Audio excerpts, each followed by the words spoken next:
कुछ घटनाएं जीवन में ऐसी होती हैं जो बहुत कुछ सिखा के चली जाती हैं। उसमें एक कॉल भी ऐसी हो सकती है, आप बैठे हैं, आपके पास एक कॉल आई और वो आपको सोचने पर मजबूर कर देती है। और बात अगर हो कैरियर के लिहाज से, और कोई हाई स्कूल का बच्चा आईएएस बनने के बारे में सोच रहा हो और इतना सीरियस हो कि वो कह रहा हो कि सर बताइए मुझे आज से ही पढ़ना है और कैसे बनते हैं आईएएस, तो ये बात कहीं ना कहीं बहुत ही रोचक हो जाती है। और थोड़ी सी ये बात इसलिए गंभीर भी हो जाती है कि हाई स्कूल का बच्चा अभी से इतना ज्यादा पढ़ने की ललक उसमें। एक फोन आया, उसमें कहा गया सर मैंने हाई स्कूल पास किया है, आपने एनसीईआरटी पढ़ाई थी, एनसीईआरटी मैंने हाई स्कूल के एग्जाम में भी पढ़ी है आपसे, बड़ा अच्छा लगा और आप ही से मुझे तैयारी करनी है, आप ही के गाइडेंस में तैयारी करनी है, तो मैं कैसे तैयारी करूं। तो मैंने सोचा चलो एक वीडियो बनाते हैं और उस वीडियो में ये बताने की कोशिश करते हैं कि कैसे बनते हैं सिविल सर्वेंट। आईएएस पीसीएस के नाम से आप इस तैयारी को जानते हैं, इसमें और बहुत सारी पोस्ट होती हैं। आईएएस यूपीएससी एग्जाम कराता है, पीसीएस स्टेट के जो कमीशन है वो एग्जाम कराते हैं, जितने स्टेट हैं लगभग उतने कमीशन है। और यूपीएससी जो एग्जाम कराता है वो केवल आईएएस के लिए नहीं कराता है, उसमें आईपीएस भी बनते हैं, आईआरएस भी बनते हैं, आईआरटीएस भी बनते हैं और बहुत सारी और सर्विसेज होती हैं। लेकिन क्योंकि सबसे क्रीम पोस्ट होती है आईएएस और आईपीएस की, तो लोग इसी के नाम से जानते हैं। और इसमें स्टेट में पीसीएस की, पीसीएस में बहुत सारे पीसीएस होते हैं, अलग अलग डिपार्टमेंट होते हैं। पीसीएस का मतलब होता है प्रोविंशियल सिविल सर्विसेज, और ये आईएएस जो है वो इंडियन एडमिनिस्ट्रेटिव सर्विसेज की बात यहाँ पर हो रही है। तो कैसे करें तैयारी, स्टेप बाय स्टेप अगर हम चीजों को देखें कि तैयारी शुरू करें, कब शुरू करें, कैसे पढ़ें, क्या क्या पढ़ना होता है, हाई स्कूल के बाद पढ़ें या ना पढ़ें। जो लोग अभी हाई स्कूल में ही ये सारी चीजें सोच रहे हैं उनके लिए मेरा मैसेज ये है कि ठीक है, वो माइंडसेट ऐसा रखें, इंटर पास करें, इंटर के बाद में कहीं अच्छे से ग्रेजुएशन करें। ग्रेजुएशन करने का मतलब यह है कि वो बीए, बीकॉम, बीटेक, और अगर वो नीट की तैयारी करके जाना चाहते हैं, मेडिकल में एमबीबीएस, ये सारी चीजें वो जो भी करना चाहते हैं उसको आराम से करें। उसके बाद में या उस दौरान ये चीज सोचें तो ज्यादा अच्छा रहेगा। थोड़ी सी बात इधर और कर लेते हैं। मैं हूं ओम पांडे, आपका गाइड, आपका दोस्त, और थोड़ी सी बात और करके फिर थोड़ी सी बातें जब आपको समझ में आने लगेंगी तब मैं आपको बताऊंगा कि क्यों मैं ऐसा कह रहा हूं।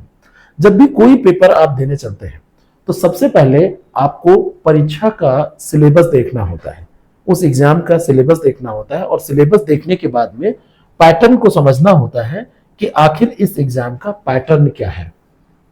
अगर हाई स्कूल में आप हैं, इंटर में आप हैं, तो आपको ये थोड़ा सा समझ में भी कम आएगा। प्रीलिम्स में कितने पेपर होते हैं ये तो आप समझ जाएंगे कि प्रीलिम्स में 2 पेपर होते हैं, एक जीएस का पेपर और एक दूसरा सीसैट का पेपर। सीसैट का पेपर क्वालिफाइंग नेचर का, और दूसरा जो जीएस का पेपर है इसी पे, मतलब पहला जो पेपर है इसी पे आपकी मेरिट बनती है। और जब आप ये परीक्षा क्वालिफाई कर जाते हैं तब मेन एग्जाम के लिए आप एलिजिबल होते हैं, और मेन एग्जाम में 2 पेपर आपके हिंदी और इंग्लिश के 2 पेपर ये क्वालिफाइंग होते हैं। और यहां से आप शुरू करेंगे निबंध, और निबंध के बाद में दूसरा पेपर आपका जीएस का, जीएस के 4 पेपर, और वैकल्पिक विषय एक आपको लेना होता है यूपीएससी में। इन पर मेरिट बनती है और यहीं से जो अंक आप प्राप्त करते हैं उसके आधार पर आपका इंटरव्यू कॉल होता है, और इंटरव्यू जब आप देखते हैं, पर्सनालिटी टेस्ट आपका होता है, तो उसके बाद में फिर आपका सिलेक्शन हो जाता है। जैसे ही आपकी रैंक आती है उस हिसाब से, और जो आपने वरीयता भरी है कि आपने आईएएस भरा है या आईपीएस भरा है, आपका जो फॉर्म होगा, है ना, तो डीएएफ बोलते हैं, डिटेल्ड एप्लीकेशन फॉर्म, वो बाद की बात है, सब आप समझेंगे। तो उसमें जैसा भी आपने वरीयता क्रम भरा होगा आपका सिलेक्शन होता है, फिर कैडर अलॉटमेंट होता है और आप सर्विस में आ जाते हैं।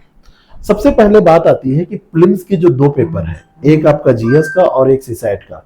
तो जीएस की तैयारी अगर आप देखें, आपने कैसे करनी है ये तो मैं आपको बताऊंगा ही, और आपने क्या सोच के रखा है उससे आप तुलना कीजिएगा अगर आप तैयारी में हैं, और आप में क्या सुधार की जरूरत है या क्या हेल्प की जरूरत है आप कमेंट कीजिएगा, मैं आपको बताऊंगा। वैकल्पिक विषय और जीएस के मेंस की मैं थोड़ी सी बात करता हूं कि मेन एग्जाम में कैसे आप तैयार करते हैं चीजों को, और कितने नंबर के कौन से पेपर होते हैं। जीएस जब आप प्रीलिम्स देने चलते हैं तो उसके बारे में अगर हम थोड़ी सी आप से बात करें तो ये जीएस का पेपर आपका 100 क्वेश्चन का होता है और 200 मार्क्स का होता है। एक क्वेश्चन 2 मार्क्स का होता है। लेकिन जब आप सीसैट की बात करते हैं तो इसमें 80 क्वेश्चंस होते हैं और एक क्वेश्चन 2.5 मार्क्स का होता है। 1/3 की निगेटिव मार्किंग होती है। एक क्वेश्चन गलत करने पे इतने मार्क्स आपके कट जाते हैं, 1/3। और यहाँ पर 100 क्वेश्चन जो आप करेंगे जीएस के, इसी पर मेरिट बनती है यूपीएससी में। पीसीएस के बारे में अभी लास्ट में मैं आपको बता रहा हूँ। जब आप इसको क्वालिफाई कर जाते हैं तब आप मेंस एग्जाम देते हैं। मेंस एग्जाम में 2 पेपर, जो पेपर ए और पेपर बी यहाँ पर लिखे हुए हैं, ये इंडियन लैंग्वेज क्वालिफाइंग पेपर और इंग्लिश ये क्वालिफाइंग पेपर होते हैं। इसमें हिंदी भी होता है, अन्य अदर जो 22 भाषाएं हैं उनमें से आप कोई भी भाषा आप लेके यहाँ पे दे सकते हैं। तो ये पेपर दोनों आपको क्वालिफाई करना होता है, क्वालिफाइंग नेचर का होता है। 300 मार्क्स के दोनों, ईच पेपर 300 मार्क्स के होते हैं। इसके मार्क्स नहीं जुड़ते हैं, लेकिन अगर ये आपने पास नहीं किया तो आपकी कॉपी नहीं चेक करता है यूपीएससी। यहां से शुरू होता है आपका मेन एग्जाम, जहां से मेरिट बनती है। एसए का एक पेपर होता है 250 नंबर का। जनरल स्टडीज फर्स्ट का पेपर होता है, सेकंड का, थर्ड का, फोर्थ का। सबके सिलेबस लिखे हुए हैं। फर्स्ट में Indian heritage and culture, modern Indian history, society और ज्योग्राफी, यानी कि इतिहास, भूगोल और समाज के बारे में फर्स्ट पेपर में। सेकंड पेपर में polity, constitution, governance, social justice, international relation, अंतर्राष्ट्रीय संबंध, राज्य व्यवस्था और शासन और सोशल जस्टिस, और ये सारी चीजें आपसे सेकंड पेपर में पूछी जाती हैं।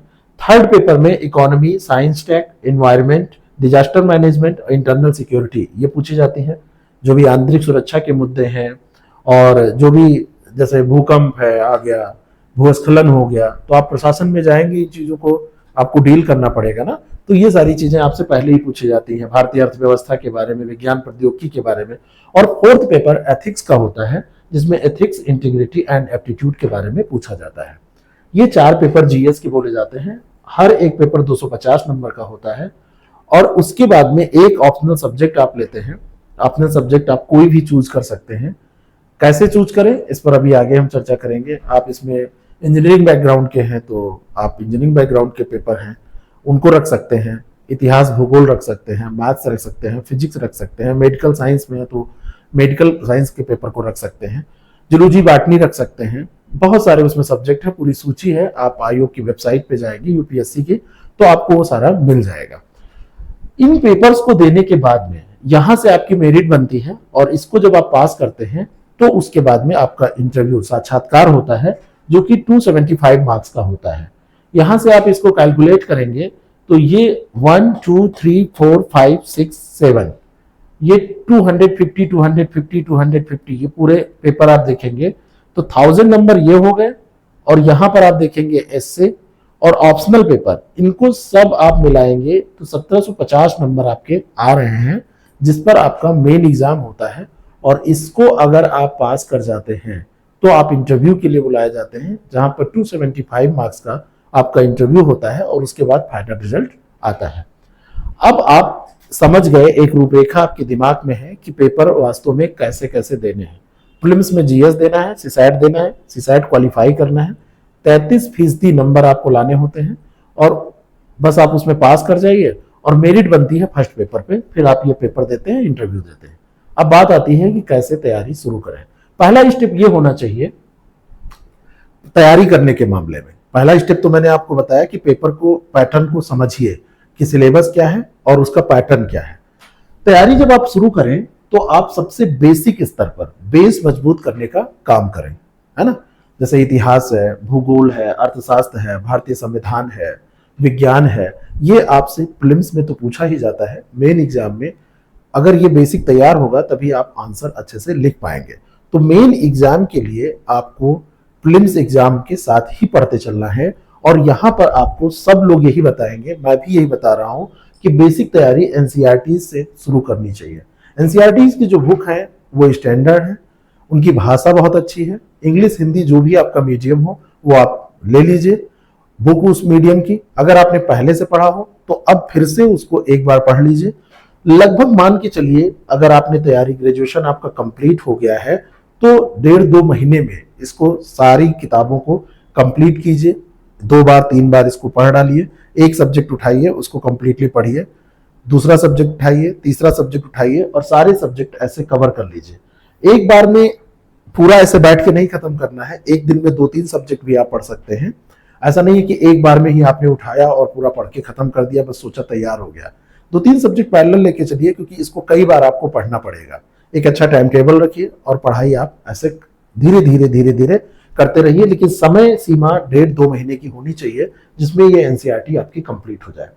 और जब आपकी ये एनसीईआरटी कंप्लीट हो जाए तो आप हर एक सब्जेक्ट की कुछ अच्छी बुक, स्तरीय किताबें, स्टैंडर्ड बुक फॉलो करिए। जैसे आप पॉलिटी में एम लक्ष्मीकांत की किताब पढ़ सकते हैं, इकोनॉमी में रमेश सिंह संजीव वर्मा सर की किताब पढ़ सकते हैं, हिस्ट्री में स्पेक्ट्रम बिपिन चंद्रा का पढ़ सकते हैं, ज्योग्राफी में आप एनसीईआरटी जीसी लियोंग या महेश बर्नवाल की ये किताब पढ़ सकते हैं, है ना, या खुल्लर की किताब पढ़ सकते हैं। महेश बर्नवाल ज्यादा ठीक रहेगी, जीसी लियोंग भी काफी अच्छी रहेगी। साइंस में बेसिक एनसीईआरटी जो आप पढ़ते हैं यहाँ पर अप टू क्लास 10, है ना, क्लास 10 तक की एनसीईआरटी आप पढ़िए, यहीं से काम हो जाएगा। और एनवायरमेंट आपसे पूछा जाता है तो एक शंकर आइए का नोट्स है एनसीईआरटी, ये आप पढ़ सकते हैं। साथ में करंट अफेयर से आप कवर कर सकते हैं। और अगर ये सब काम आपको नहीं करना है तो इसके अलावा एनआईओएस का एक नोट मतलब बुक आती है, नोट्स आती है, तो एनआईओएस के नोट से भी आप इसको पढ़ सकते हैं। इन बेसिक चीजों को आप कंप्लीट करिए। ये प्रीलिम्स में भी तो काम करेंगी, मेंस में भी काम करेंगी, मतलब प्रीलिम्स में तो काम करेंगी, मेंस में भी काम करेंगी, क्योंकि आपका कॉन्सेप्ट क्लियर होगा, आपको बेसिक समझ हो जाएगी, तो उसी के आधार पर आप आंसर भी लिख पाएंगे और प्रीलिम्स के क्वेश्चंस का आंसर भी दे पाएंगे। अब बारी आ गई है कि आप साथ साथ में पेपर्स को भी देखना शुरू करें। सबसे पहले यहां पर आप काम करिए कि आप पीवाईक्यूज ले लीजिए, है ना। पीवाईक्यूज ये क्या है? ओल्ड ईयर जो पेपर है, ओल्ड ईयर जो पेपर्स हैं उनको आप ले लीजिए और इन पेपर्स के माध्यम से आप देखिए कि कैसे सवाल पूछे जाते हैं। कम से कम 10 इयर्स का आपको ये सॉल्व्ड पेपर लेना है। सॉल्व्ड पेपर सॉल्व्ड इसलिए लेना है कि अगर आप अनसॉल्व्ड पेपर ले लेंगे तो सॉल्व कैसे करेंगे, आपको इधर उधर गूगल करना पड़ेगा, किताबों में खोजना पड़ेगा। सॉल्व्ड पेपर लीजिए और आइडिया आपको उससे लग जाएगा कि कैसे प्रश्न पूछे जाते हैं। और जो लेटेस्ट 2-3 साल के पेपर हैं उस पर ज्यादा आपको फोकस करना है।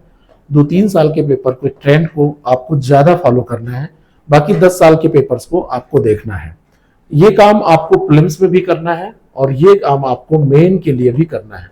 दोनों पेपर को आपको देखना है। मेन एग्जाम में हो सकता है आप सॉल्व पेपर ना लें, ऐसे ही आपका काम हो सकता है कि आप क्वेश्चंस को समझें और जो भी आपको समझ में आए थोड़ा बहुत आप लिखने की कोशिश करें। आप नहीं अभी लिख नहीं पाएंगे, ठीक है। करंट अफेयर क्योंकि बहुत इंपॉर्टेंट है, करंट अफेयर को डेली पढ़ने की आदत डालें। डेली पढ़ने का मतलब ये नहीं है कि वन लाइनर करंट अफेयर आप कहीं से पढ़ें। यहां पर दैनिक समाचार यानी कि डेली जो न्यूज है उसको पढ़िए और साथ में एक मंथली मैगजीन कोई भी आप ले लीजिए जो भी आपको पसंद हो।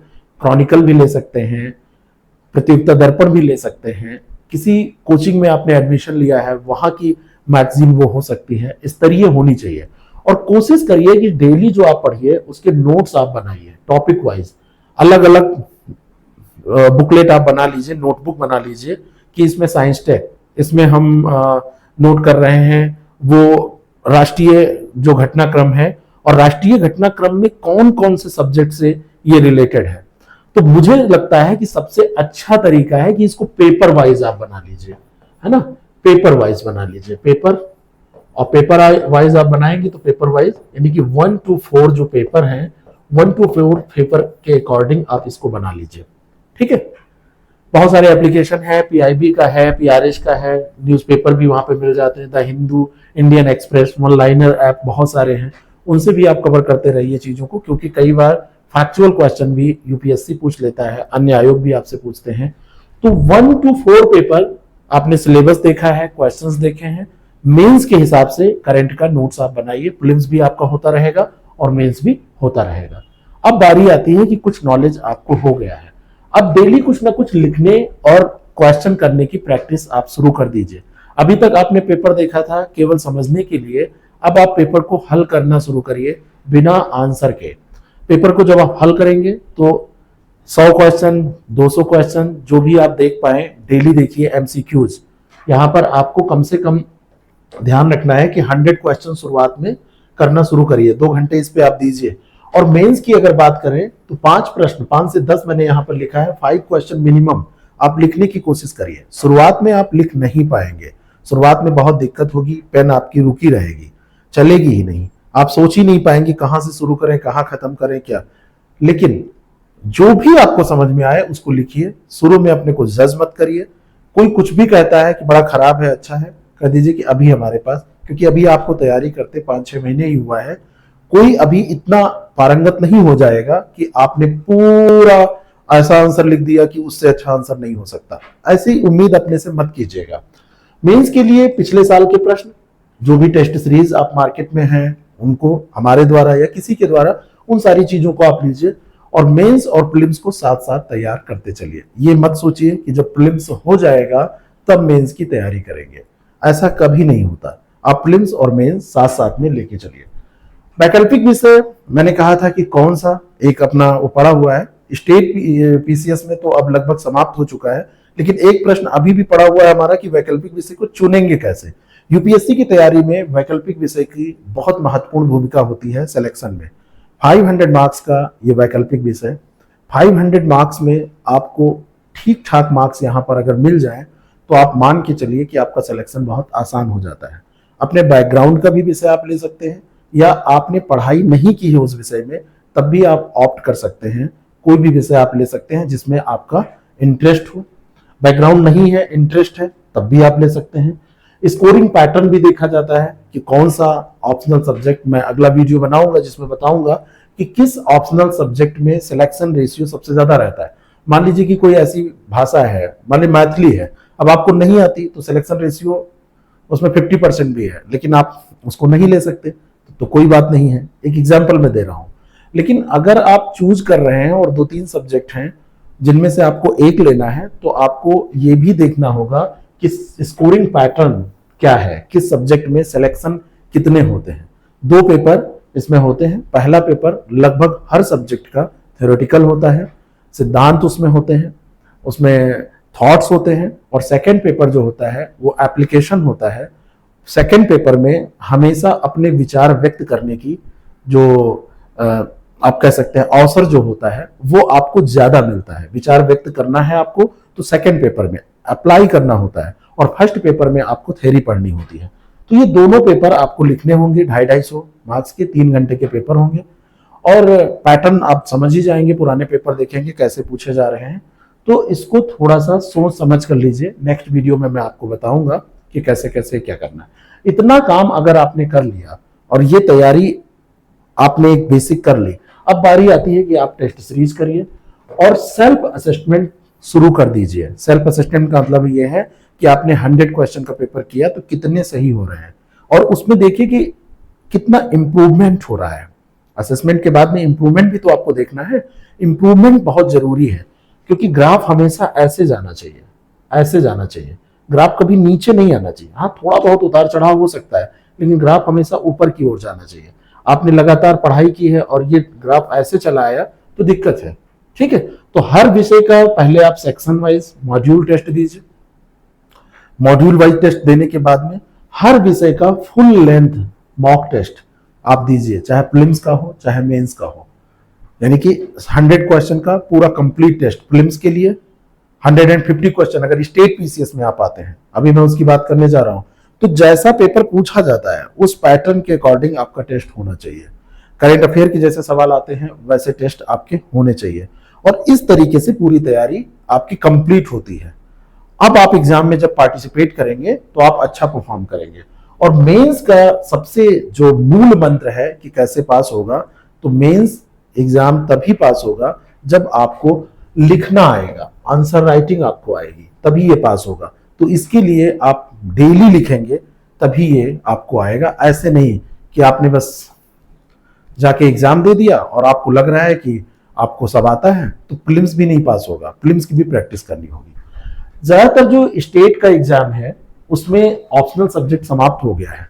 अगर हम यूपीपीसीएस का एग्जाम्पल ले लें तो यूपीपीसीएस में अब इसका पैटर्न क्या है, थोड़ा सा शॉर्ट में मैं आपको बता रहा हूं।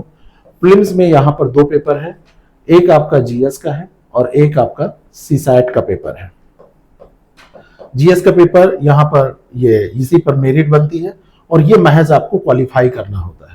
यहाँ पर 33% मार्क्स आप ले आते हैं। ये 100 क्वेश्चन का पेपर होता है और यहाँ पर 150 क्वेश्चन का पेपर होता है, ठीक है। और 150 क्वेश्चन में यहीं पर मेरिट बनती है, जो कि डिपेंड करता है कि पेपर आपका कैसा आया उस हिसाब से। तो मेरिट कहाँ पर बनती है, मेरिट आपकी यहाँ पर बनती है।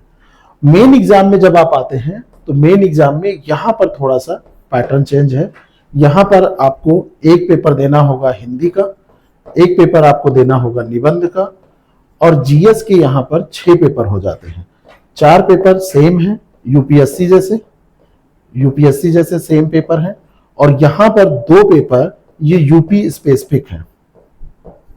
ये दो यूपी स्पेशल के पेपर होते हैं। यहाँ पर हिंदी निबंध, हिंदी का भी मार्क्स जुड़ता है। ये पेपर 150 मार्क्स का, निबंध का पेपर भी 150 मार्क्स का, और जो जीएस के पेपर हैं ये सारे 200 मार्क्स के होते हैं। तो ये 6 पेपर 200 मार्क्स के यहाँ पर होते हैं। तो 1200 मार्क्स का ये और 300 मार्क्स का ये, तो टोटल मेन एग्जाम यहाँ पर होता है 1500 मार्क्स का, ठीक है। अब इसके बाद में आपका यहाँ पर जो इंटरव्यू होगा यूपी में, तो यहाँ पर इंटरव्यू आपका 100 मार्क्स का कर दिया गया है। 100 मार्क्स का इंटरव्यू होगा, उसके बाद में फिर आपको सिलेक्शन दे दिया जाएगा। तो ये पैटर्न है, दोनों की तैयारी आप साथ साथ में कर सकते हैं। यहाँ पर यूपी स्पेशल थोड़ा सा अलग से पढ़ना है, पेपर का नेचर थोड़ा सा बदल जाता है। ये पेपर पीसीएस वाला काफी फैक्चुअल होता है। आयोग का जो यूपीएससी का पेपर है उसके पेपर को आप उठाएंगे और इस आयोग के पेपर को आप उठाएंगे तो दोनों में जमीन आसमान का अंतर आपको मिलेगा। कुछ क्वेश्चंस आपको कॉमन मिलेंगे, कॉन्सेप्ट पूरा कॉमन है, लेकिन पेपर पूछने का तरीका और फैक्ट बदल जाते हैं। आप तैयारी करिए, कोई भी समस्या आ रही है आप कमेंट करिए। आपको एक बेसिक समझ जरूर हुई होगी। अगर हुई है, मेरा प्रयास आपको सही लगा है, तो इसको शेयर करिए उन नए कैंडिडेट्स तक जो लोग तैयारी करना चाहते हैं। और सबसे पहली बात है कि ग्रेजुएशन बहुत अच्छे तरीके से आपको करना है, और ऐसी ही कॉल और मैसेज का हमको इंतजार रहता है जिससे प्रेरित होकर मैं वीडियो आपके लिए बना सकूं। तो आप कमेंट भी कर सकते हैं, और हमारा जो नंबर डिस्क्रिप्शन बॉक्स में दिया है उसमें जाके आप कॉल भी कर सकते हैं। हमारे ऐप का लिंक है, उसको आप डाउनलोड कर सकते हैं, और साथ में हमारी जितनी भी कोर्सेज हैं उनका भी लाभ आप उठा सकते हैं। जितने भी कोर्सेज रन हो रहे हैं और आगे जो चलेंगे उनको जानने के लिए हमारे ऐप को जरूर डाउनलोड कीजिए। Thank you so much.